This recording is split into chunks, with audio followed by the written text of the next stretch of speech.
Ready to talk property the Aussie way? Let's go. Yeah.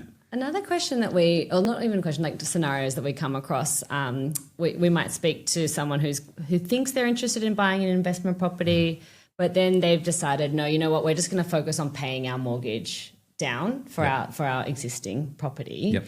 From a tax perspective, is there any pros and cons to paying a mortgage off or just continuing to build that portfolio? That's okay. That's a really good question. That's the sort of the conservative versus the the super conservative strategy versus not less conservative is probably the wrong word, but just getting just your tolerance for risk. Risky. Yeah, exactly. So paying off your mortgage. Okay, I'm as I said before, I'm a big fan of being debt-free on your family home when you're living in it. But whilst the actual family home is basically generating some income for you, having some tax-deductible debt's not a bad thing because it gives you leverage and it gives you the ability to increase your property portfolio, get more assets in the market for you, growing when the market lifts, producing some more tax-deductible losses for you, which will kind of roll up. Now, losses roll forward forever, so that's the important thing to note. So a lot of people worry that they're going to evaporate, but no, they roll forward forever. That's good. So then you've, basically having a plan, you say, hey, we're going to be in Singapore for maybe 5 years, maybe 10, not too sure, but, a bit of a plan, or maybe anywhere else in the world, to be honest. Yeah.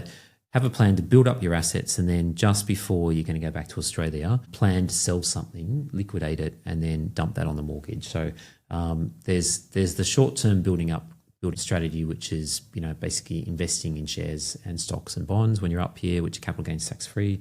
And the longer-term chunks is once you get enough of those, you sell them and use it for a property deposit to build up your build up the property portfolio. Mm-hmm. So that's using leverage. It's using a bit of arbitrage as well, differences between the two different tax jurisdictions. And normally when I model it, so we do I do have clients that say, hey, show me how the numbers work. No, don't just tell me. So we model it.